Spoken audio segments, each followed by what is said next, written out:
সাগর দত্ত হাসপাতালে এমার্জেন্সির সামনে বাড়ানো হলো নিরাপত্তা। একজন অফিসার সহ 4 জন কনস্টেবল 24 ঘন্টা দায়িত্ব থাকবে। ব্যারাকপুর পুলিশ কমিশনারের তরফ থেকে পুলিশি ব্যবস্থা।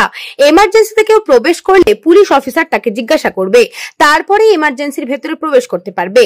এদিন সাগর দত্ত হাসপাতালে স্বাস্থ্য সচিব সহ ব্যারাকপুরের নগরপাল, জেলা শাসক, মহকুমা শাসক, প্রশাসনের উচ্চ পদস্থ কর্তারা এসে বৈঠক করে এবং সংবাদ মাধ্যমের সামনে নগরপাল জানিয়েছেন আরো সিকিউরিটির ব্যবস্থা কিভাবে বাড়ানো যায় সেই ব্যাপারে তারা চিন্তা করছেন। ঠিক তারপরেই দেখা গেল অতিরিক্ত পুলিশি ব্যবস্থা এমার্জেন্সির সামনে।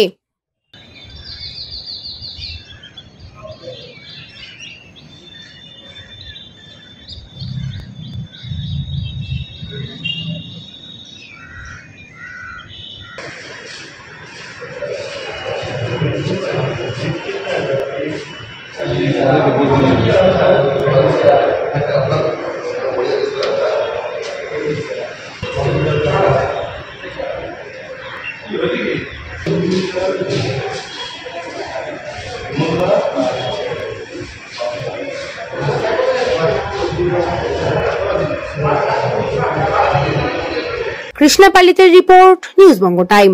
Animesh Suzuki, BT road, Agarpara. Motorcycle মানে সুজুকি। মোটরসাইকেল সেল এবং সার্ভিস করানো হয় অত্যাধুনিক যন্ত্রের মাধ্যমে। এখানে অত্যাধুনিক মডেলের বিভিন্ন গাড়ি পাওয়া যায়। পাবেন Suzuki Hayabusa, Suzuki Gixxer, Suzuki Bergman, Suzuki access 125 এবং সাথে সার্ভিস সেন্টারের সমস্ত সুবিধা। আমাদের শাখা আগরপাড়া, ব্যারাকপুর ভিআইপি তে সকলকে সাদর আমন্ত্রণ।